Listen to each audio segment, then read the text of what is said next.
France Info. Cold Case, la science face au crime. 8e épisode, vers un monde sans cold case.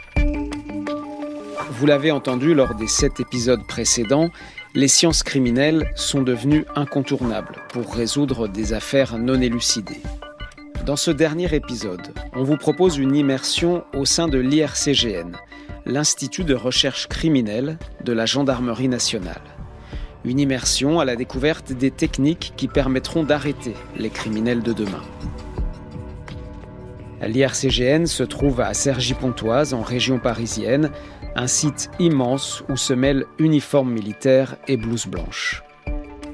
Vers un monde sans cold case, un récit de Margot Steve. À l'Institut de recherche criminelle de la gendarmerie du fort de Rosny, ils ne sont que 6 pharmaciens, biologistes ou chimistes à étudier les empreintes génétiques. À la disposition des procureurs de la République en France, ces hommes en blouse blanche ont résolu 130 affaires l'année dernière. Dans ce laboratoire, pas de microscope ultra sophistiqué pour rechercher l'ADN, simplement des éprouvettes. Sperme, salive, cheveux ou bien sang, il existe 4 bases de départ. Pour entrer à l'IRCGN, il faut montrer patte blanche, passer d'abord les hauts grillages qui entourent le site, décliner son identité pour passer les barrières, puis trouver son chemin dans la dizaine de bâtiments répartis sur plusieurs hectares. Le maître des lieux, le général divisionnaire Gilles Martin, nous attend dans la cour d'honneur. Alors d'abord, je vous souhaite la bienvenue au sein du pôle judiciaire de la gendarmerie qui est installé à Pontoise depuis 2015. Vous êtes en quelque sorte ici au sein des seins de la police judiciaire de la gendarmerie. Et finalement, le pôle judiciaire est à la lutte contre la criminalité, contre le crime, ce que le GIGN est à l'intervention, si je peux effectivement faire ce parallèle. Est-ce qu'on peut décrire cet endroit qui est immense en fait ? Oui, alors c'est effectivement le quartier Lange est à peu près de 5 hectares avec une zone protégée, une zone sécurisée qui regroupe bien sûr le pôle judiciaire avec une cour d'honneur. Vous avez en fond de tableau un bâtiment en verre qui constitue notre centre d'instruction et de formation qui sert à former l'ensemble des gendarmes de France dans le domaine de la criminalistique mais aussi de l'analyse du renseignement criminel. Et puis de part et d'autre, vous avez des bâtiments cubiques, donc un plot, un premier cube qui regroupe le service central de renseignement criminel où se trouvent des plateaux techniques, où sont situés également des fichiers, l'ensemble des fichiers que l'on parle, alors les fichiers gendarmerie mais également les fichiers que l'on administre avec la police nationale.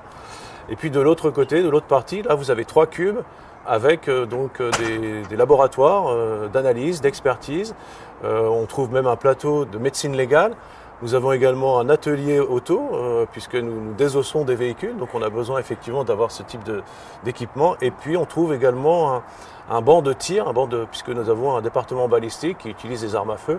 Donc nous avons un mini stand de tir aussi au sein de notre entité. Donc vous voyez des laboratoires vraiment pluridisciplinaires et qui imposent aussi des normes, des contraintes sécurité, santé, environnement, parce que nous sommes véritablement une grosse entreprise d'à peu près 600 personnes. La singularité du pôle judiciaire, c'est effectivement à la fois de regrouper le triptyque analyste, enquêteur et expert scientifique, et aussi de disposer d'une véritable polyvalence, une pluridisciplinarité dans les compétences qui permet effectivement en fonction de la nature de l'enquête, en fonction de la nature des crimes, d'agréger telle ou telle capacité, telle ou telle compétence. Donc c'est vraiment une force de frappe qui permet de répondre vraiment facilement et avec agilité à l'ensemble des problèmes de la criminalité. C'est un endroit ici où la science vient au service de l'enquête. Oui, la devise de l'Institut de recherche criminelle, c'est la vérité à ses sciences. Donc effectivement, la science est véritablement au cœur de l'enquête. Et aujourd'hui, l'aspect clé, je dirais, d'une enquête, c'est effectivement la recherche de la preuve et de la preuve matérielle. La reine des preuves, c'est véritablement la science. Ce n'est plus l'aveu, comme il y avait quelques années, du temps notamment du commissaire Maigret. Laquelle de vous deux, cette nuit, a tué une femme rue Jarente ? Laquelle de vous deux a commis un crime pareil au sien en espérant le sauver ? Laquelle ? Celle-là, cette nuit, a surpassé l'autre. Je ferai n'importe quoi pour mon fils. En tout cas, elle a joué sa tête. Lui, Morin, il sauvera la sienne, on le mettra dans un asile avec un petit lit pour lui tout seul, ses petits jouets, il sera ravi. Mais depuis 4 mois, Paris a peur, et les jurés ne pardonneront pas ça. C'est la femme qui paiera. C'est vous? Ça m'est égal ce qu'il a fait. C'est vous? Je me moque pas mal de savoir. Dites-le, le reste je m'en fous, dites-le, c'est vous? Oui, c'est moi, j'ai tué. C'est mon enfant, j'en ai le droit, tous les droits. Le commissaire Maigret, son impair, sa pipe et son chapeau, l'image est en effet très loin des experts en blouse blanche qui passent devant nous, ici à Pontoise. Mais pas si loin de ce à quoi ressemblait l'enquête criminelle quand l'ancêtre de l'IRCGN a été créé à la fin des années 80. À l'époque, une affaire occupe tous les esprits, un dossier qui deviendra l'emblème par excellence des cold cases.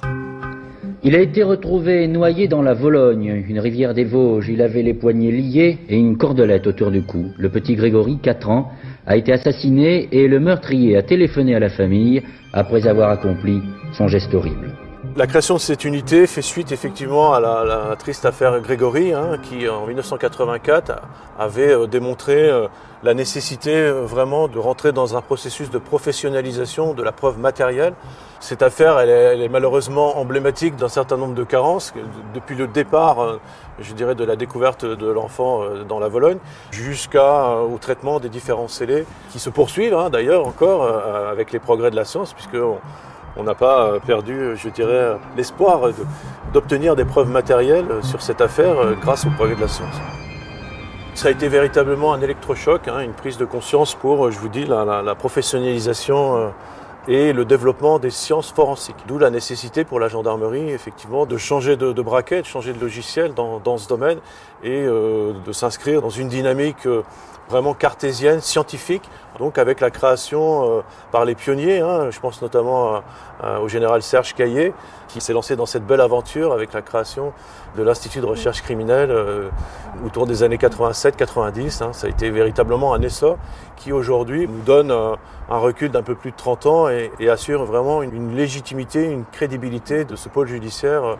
Depuis l'affaire Grégory aujourd'hui, tout a changé en termes de traitement des preuves, des décellés, de la façon dont on enquête sur une affaire. Tout a changé pour vous, on est dans un monde complètement différent. Les fondamentaux de l'enquête n'ont pas changé. Ce qui a changé, ce sont les possibilités offertes par la science. On trouve deux aspects vraiment importants, c'est notamment la sensibilité. Alors qu'auparavant, il nous fallait une tache de sang de la taille d'une pièce de 2 € pour extraire de l'ADN. Aujourd'hui, on est capable d'extraire de l'ADN à partir d'une tête d'épingle, voire même d'un seul noyau de cellules. Donc c'est vous dire les progrès qui ont été faits. L'autre aspect important, c'est la numérisation, c'est-à-dire la capacité de données, de capteurs qu'on peut avoir sur une scène de crime et qu'il nous faut traiter. Donc avec la nécessité aussi de disposer d'outils, parce que la capacité humaine fait qu'on a des tâches limitées. Donc avec de plus en plus, nous utilisons l'intelligence artificielle. Je prends par exemple l'utilisation de nos radars de sol, qui vont essayer effectivement de détecter la présence d'un corps enterré. On réussit à obtenir une multitude de données numériques. Et la difficulté, c'est effectivement d'analyser, de traiter ces données numériques pour être capable justement d'identifier de façon très précise, avec une grande sensibilité, les couches géologiques du terrain qui vont nous permettre effectivement de découvrir un corps qui est enfoui dans le terrain. C'est vraiment ces deux aspects, avec aussi un autre aspect, c'est la course contre le temps, puisque vous savez que l'enquête, c'est la déperdition des traces, la déperdition des preuves, et donc c'est une véritable course contre la montre pour essayer le plus rapidement possible d'identifier des preuves, et surtout de fermer les portes et de véritablement se concentrer sur la bonne piste, je dirais, en matière criminelle. Trouver les traces, ne passer à côté d'aucun indice, c'est le socle de l'enquête criminelle, ce qui va déterminer ensuite la qualité du travail des enquêteurs.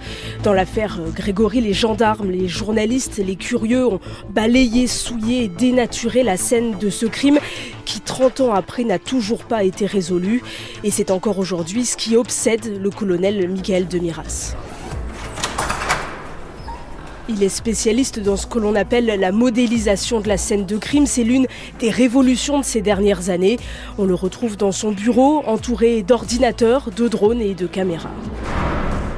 Vous êtes ici dans la salle des experts en ingénierie de la scène de crime, qui sont 5 au total, et qui mettent en œuvre en tout temps et en tout lieu une pluralité de moyens qui permettent, de figer une scène de crime ou d'accident, qu'on appelle le gel des lieux numériques, et de détecter ou déceler toute trace ou indice qui aurait été dissimulé. Moi, j'aime beaucoup cette devise qu'il y a sur le cadran solaire du palais de justice de Paris. Ora fugit, stat jus, le temps passe, la justice demeure. Alors, le point clé de la prise en compte d'une scène de crime, c'est d'agir très vite. On joue contre les effets de la flèche du temps qui est dépérissement des preuves et évanescence des traces. Donc ça, il faut agir le plus vite possible. C'est pour ça que cette équipe d'ingénieurs de scène de crime intervient au plus vite sur la scène. Et c'est pour ça qu'ils sont projetés généralement des premiers, avec les experts des autres domaines, pour venir fixer, figer, réaliser ce qu'on appelle le jumeau numérique de la scène de crime. Alors jumeau numérique, c'est intéressant comme terme parce qu'on peut se référer par exemple au jumeau Castor et Pollux.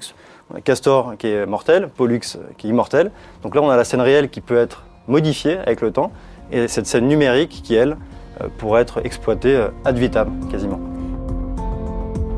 On est sur une scène de crime qui va reproduire à l'identique l'état dans lequel on l'a trouvé au moment où on est venu fixer.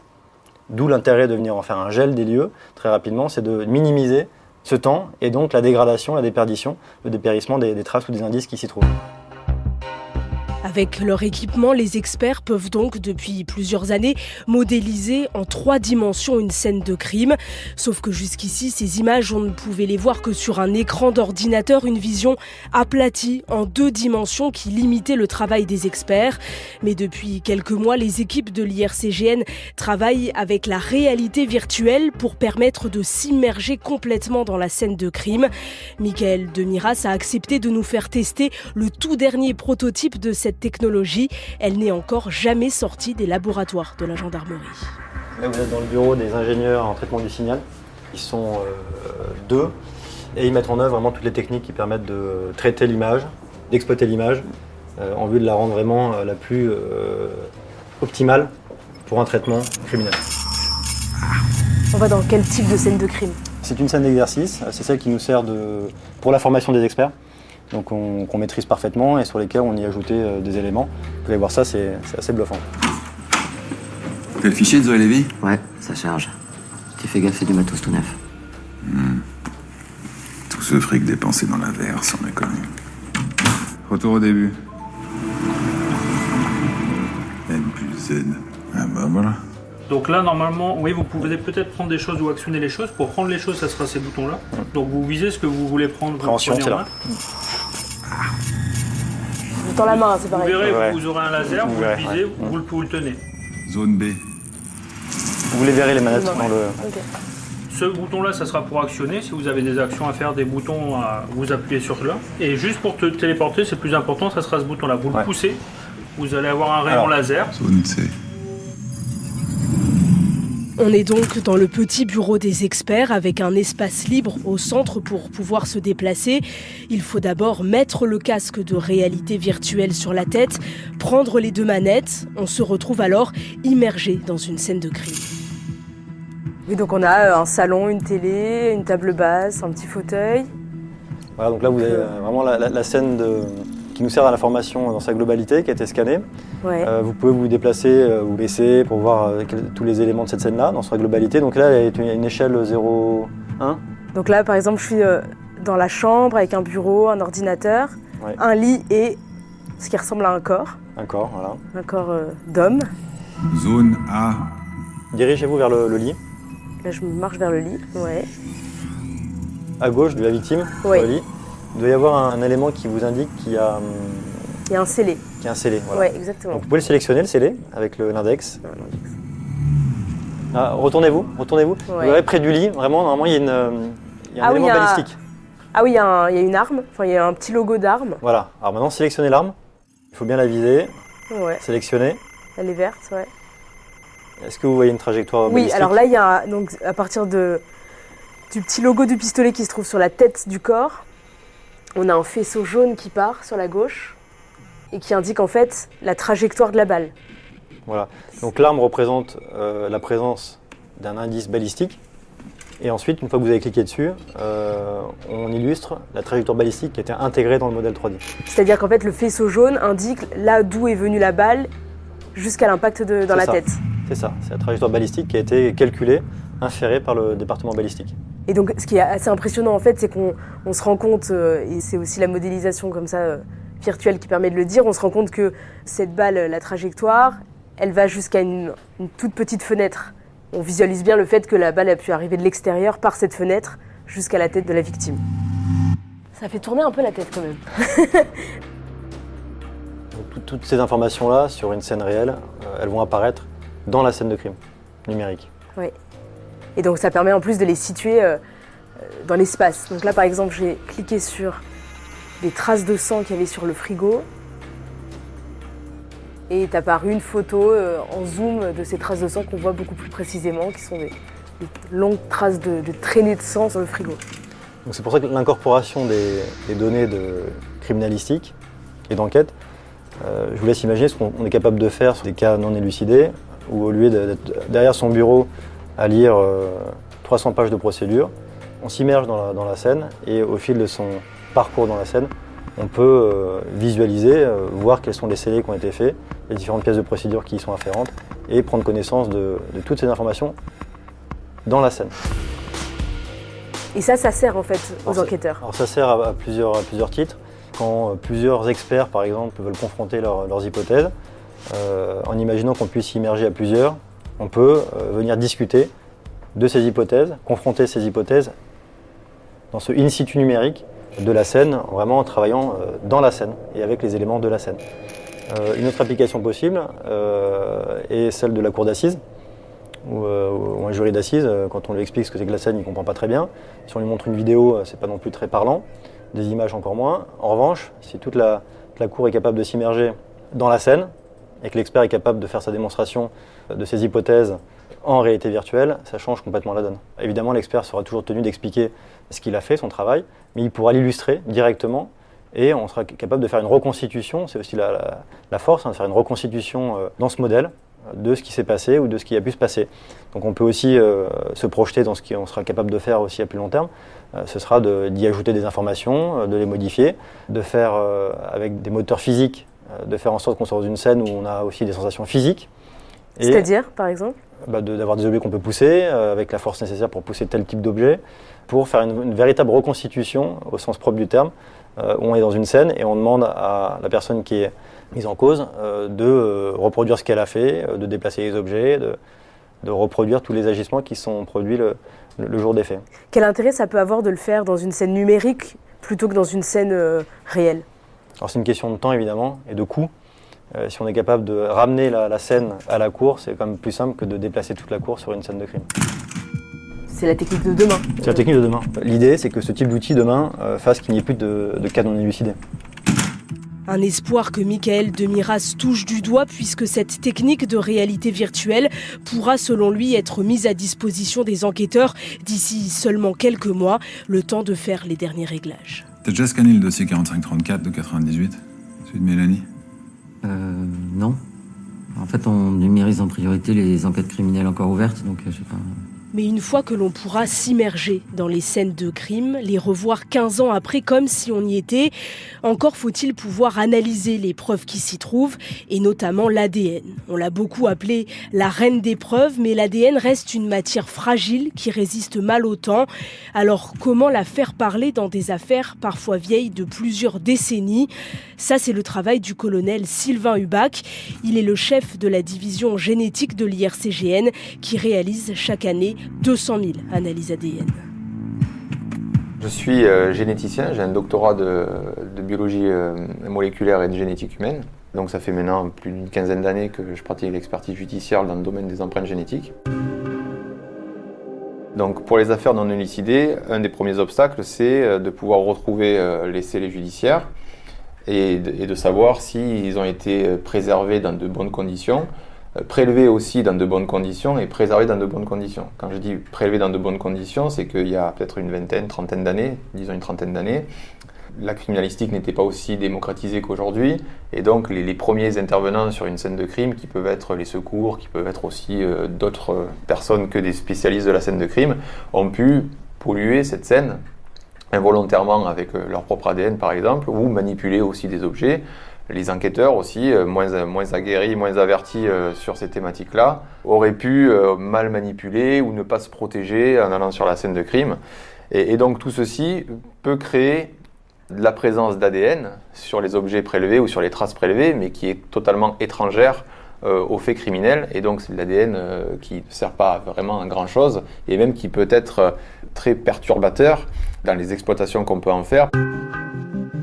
70 ans après la découverte de l'ADN par 2 chercheurs anglo-saxons, les techniques n'ont jamais cessé d'évoluer. Il y a eu des progrès phénoménaux qui ont eu lieu, vraiment des bons technologiques qu'on a pu utiliser aussi au profit de la criminalistique pour gagner en rapidité d'analyse, gagner en sensibilité. Donc c'est aussi pour ça qu'il y a eu vraiment une transformation technologique majeure dans la génétique et puis qu'on est toujours dans cette phase ascendante où ce qu'on fait aujourd'hui sera obsolète dans peut-être 4-5 ans. Et c'est aussi ce qui est intéressant dans la biologie, c'est que régulièrement les techniques évoluent et donc on peut apporter des réponses aujourd'hui qu'on ne pouvait pas apporter hier. Et ce qui est d'autant plus intéressant dans les affaires non élucidées. Pourquoi ? Eh bien parce qu'à partir d'un même objet qu'on avait analysé peut-être il y a 30 ans, on n'était pas en mesure d'exploiter un ADN, alors qu'aujourd'hui, à partir de cette même quantité d'ADN qu'il y avait il y a 30 ans, eh bien on est en mesure de l'exploiter et de le faire parler, entre guillemets. Est-ce que les nouvelles techniques aujourd'hui permettent d'analyser à peu près n'importe quelle trace ADN ? Les techniques d'aujourd'hui permettent d'analyser de l'ADN qui est en mauvaise qualité. Donc un ADN qui est en mauvaise qualité, c'est un ADN qui est coupé en petits morceaux et les technologies de routine qu'on utilise nécessitent à ce que cet ADN peut être coupé en morceaux mais pas en tout petits morceaux. Et lorsqu'il est coupé en tout petits morceaux, donc très dégradés, les nouvelles technologies de séquençage, d'analyse d'ADN permettent de cibler ces toutes petites régions même si elles ont été découpées et de recomposer finalement une information très pertinente et presque quasi complète. En tout cas suffisamment discriminante pour pouvoir être utile à l'identification d'un individu. Donc nous, on traite par exemple plus d'une centaine de dossiers d'ossements par an environ. Et alors, il y en a qui sont plus médiatiques que d'autres. Effectivement, dernièrement, nous avons travaillé sur une affaire qui n'est pas encore jugée, donc je ne vais pas m'étendre sur le dossier là, mais c'est une dame qui avait disparu il y a plus d'une trentaine d'années, et pour lesquelles on a retrouvé un fragment d'ossement pouvant lui appartenir, et l'ADN a permis de pouvoir formellement identifier cette personne-là. Cette affaire, c'est l'affaire Marie-Thérèse Bonfanti qui avait disparu en 1986 en Isère et dont on a retrouvé en effet un morceau de crâne l'an dernier. Le fait de l'avoir identifié va évidemment permettre de faire considérablement avancer l'enquête. Ces techniques aussi scientifiques qui permettent là, par exemple, d'offrir à sa famille la possibilité d'un procès, c'est aussi ça le travail de l'ADN et le travail que vous faites au quotidien. Alors c'est pas uniquement le travail de l'ADN, c'est le travail de tous les experts de l'IRCGN, quel que soit le domaine d'application, qui œuvrent au profit de la justice pour amener des éléments techniques et les plus probants possibles pour que les enquêteurs et les magistrats, et donc plus largement la justice, puissent eux établir la vérité la plus probable, on va dire. C'est quoi la dernière révolution qu'il y a eu dans le domaine de l'ADN, la plus récente, qui fait avancer, qui fait changer les choses ? Ce qui, pour moi, là, actuellement, change beaucoup la donne. Alors, ce n'est pas des exemples français, je suis désolé, mais ce sont plutôt des exemples aux États-Unis.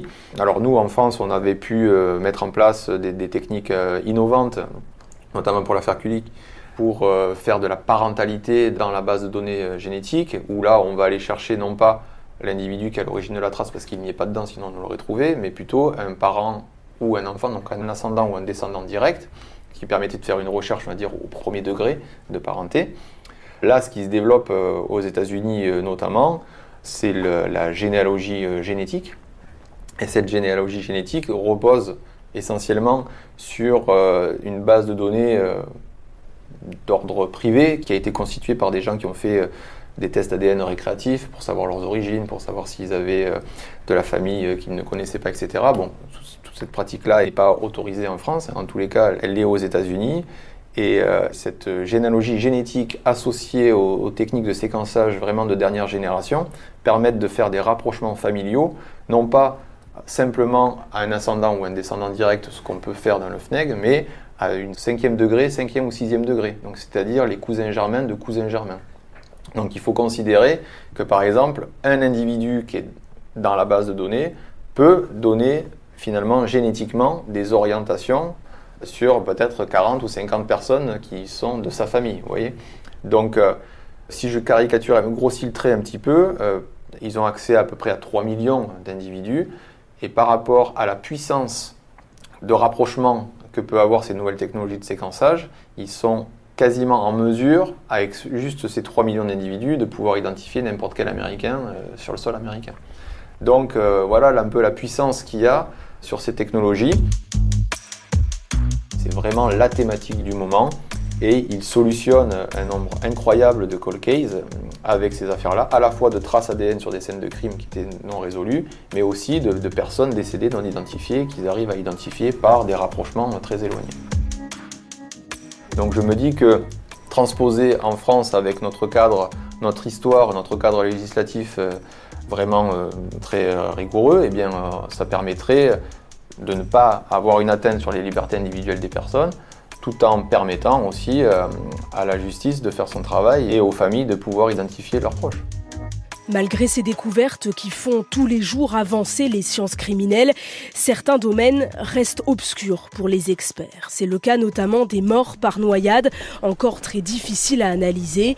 Mais une discipline émerge peu à peu, c'est ce que l'on appelle l'analyse de diatomées. Dans son laboratoire dédié aux expertises en milieu aquatique, l'adjudant-chef Anne Tiefenbode nous les montre sur son écran. On va donc au labo. Oui, en effet, au laboratoire faune-flore forensique. Alors, une diatomée, c'est une microalgue, c'est du phytoplancton, qu'on retrouve dans tous les milieux aquatiques naturels, que ce soit eau douce ou eau de mer. Donc, une diatomée, elle a ses spécificités, comme vous en voyez à l'écran. Hein. Là, vous avez énormément de petites, des très grosses, comme ici. On en voit des toutes petites, plus rondes. En fin de compte, une diatomée, elle a cette spécificité d'avoir un squelette, c'est une microalgue qui a un squelette en silice. Donc c'est une matière qui peut résister à tout, aussi bien à la putréfaction qu'aux acides et qui résiste dans le temps. Donc l'avantage de cette diatomée, c'est qu'on l'utilise nous en criminalistique, elle nous sert comme bioindicateur dans le cadre de diagnostic de noyade. En fin de compte, ça nous permet de savoir si la personne, quand on découvre un corps dans un milieu aquatique, savoir si la personne s'est noyée ou si c'est un corps inerte qui a été jeté à l'eau. Tué avant, puis jeté à l'eau. Potentiellement, oui, en effet. Où est-ce qu'elle se retrouve dans le corps humain, ces diatomées ? Alors, lors d'une noyade, la personne, en se noyant, va inhaler de l'eau. Donc, l'eau du milieu va rentrer dans les poumons. Il va y avoir une rupture au niveau des alvéoles pulmonaires. Et en fin de compte, cette eau qui est chargée en diatomées va rentrer dans la circulation sanguine. Comme la personne est en train de se noyer, il y a des battements cardiaques. Et en fin de compte, la circulation sanguine va faire que les diatomées vont être disséminées dans les organes. Donc au risque d'en trouver, on peut même en retrouver jusqu'à dans la moelle osseuse fémorale. Alors le diagnostic de noyade est compliqué. Et il faut bien penser au fait que plus le corps va rester longtemps dans l'eau, plus ça va être compliqué pour le médecin légiste d'identifier des signes particuliers, des causes de noyade. Donc à ce moment-là, il va falloir trouver, c'est pour ça qu'on utilise ces bioindicateurs, pour justement donner une indication de signes qui ne seraient plus visibles pour le médecin légiste parce qu'altérés par le séjour dans l'eau ou par le temps qui passe. Nous, à notre niveau, à l'IRCGN, en l'espace de 5 ans, on a triplé le nombre d'affaires. Donc on est arrivé à un stade où nous traitons un peu moins de 200 affaires par an. Et c'est vrai que c'est exponentiel, pour la simple et bonne raison qu'on rend des dossiers de plus en plus rapidement. Parce qu'on a la chance d'avoir au fur et à mesure l'intelligence artificielle qui vient en renfort de l'œil de l'expert. Mais déjà, comme nous rendons des rapports plus rapidement, il n'y a plus souci de délai et d'attente d'une expertise. Donc c'est vrai que c'est devenu un examen de routine, comme serait la toxicologie médico-légale dans l'enquête. C'était une discipline qui existait, mais de manière anecdotique. Maintenant, c'est devenu une discipline de routine pour les cas contemporains. Mais on travaille aussi sur des cold cases où, en fin de compte, c'est des analyses qui n'ont pas été réalisées il y a 10 ans ou il y a 15 ans. Et maintenant, on va retravailler sur soit des prélèvements qui ont été réalisés à l'époque, mais qui n'ont jamais été analysés en diatomée, parce que ça nous arrive très souvent. Ou alors, c'est-à-dire qu'on va être obligé de, quand il n'y a vraiment pas d'autre solution et qu'on ne sait pas de quoi est décédée la personne, il y a quelquefois des exhumations qui sont faites pour qu'on recherche dans les ossements la présence ou pas de diatomée. On ne vous donnera pas le nom de l'auteur, par contre on vous expliquera les circonstances peut-être dans lesquelles la personne est décédée, chose qui n'était pas le cas il y a peut-être 15 ans, on ne pouvait pas vous expliquer. Il n'y avait rien qui indiquait comment la personne était décédée, elle avait été découverte dans un milieu aquatique. Et maintenant, on pourra vous dire si la personne, il y a eu noyade ou absence de noyade. Grégory est-il mort noyé dans la Vologne ou était-il déjà mort lorsqu'on l'a jeté à l'eau? Diverses analyses, notamment sur les lettres du corbeau, sont actuellement en cours. les analyses de la dernière chance. En 1984, les enquêteurs en charge de l'affaire Grégory piétinent. L'autopsie du corps de l'enfant retrouvé dans les eaux de la Vologne n'a jusqu'ici jamais permis de répondre aux nombreuses questions qui se sont posées sur son décès. Dans les années 80, on ne parlait pas de diatomée en criminalistique. Les diatomées existaient, elles ont toujours existé, c'est du phytoplancton. Mais on ne l'utilisait pas en criminalistique. Ce qui aurait pu être déterminé à ce moment-là, c'est de savoir si, en fin de compte, l'enfant était déjà décédé avant son immersion dans la Vologne. Si on se projette vraiment plus loin, on pourrait un jour envisager de faire de l'ADN environnemental. Et donc on pourrait directement essayer de prélever de l'ADN et voir si on arrive à relier à des endroits particuliers avec des espèces particulières. Mais non, c'est vraiment... Là, il faut se projeter sur les 20 prochaines années. On pourrait même peut-être déterminer avec de l'ADN et avec les diatomées, avec un biofilm sur le corps, la durée d'immersion. Combien de temps un corps a pu passer dans l'eau? Voilà. Ça changerait beaucoup de choses. Ça changerait aussi beaucoup de choses pour l'enquête. Parce que automatiquement, si on dit qu'un corps a séjourné 2 mois dans l'eau, vous savez que la personne est au moins disparue depuis plus de 2 mois. Et quand on ne connaît pas et qu'on n'arrive pas à l'identifier, ça permet déjà de cibler. Si on arrivait un jour à pouvoir cibler le lieu d'immersion et le temps d'immersion, ce serait un gros progrès scientifique. Pour vous, en tant qu'experte, avec les progrès scientifiques, avec la science, on peut imaginer un jour un monde sans affaires non élucidées? On l'espère tous. On l'espère pour les victimes, pour nous. La science ne répond pas à toutes les problématiques. Même si, après, est-ce qu'on aurait présenté ça à Bertillon il y a quelques dizaines d'années? Est-ce qu'il aurait cru qu'on en serait là aujourd'hui? C'est pas dit. Ou Locard. Les inventeurs de la criminalistique. Je pense qu'ils nous verraient aujourd'hui. Ils se diraient, on peut tout résoudre. Mais non, on ne peut pas encore tout résoudre. Donc je pense qu'on aura encore d'autres problématiques à résoudre à ce moment-là.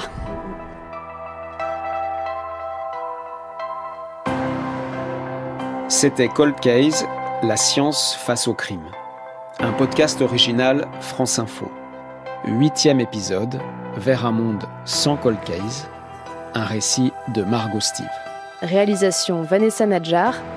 Coordination Pauline Pénanec. Prise de son Michael Simon. Mixage Jean-Raphaël Pont. Archives Denis Forget.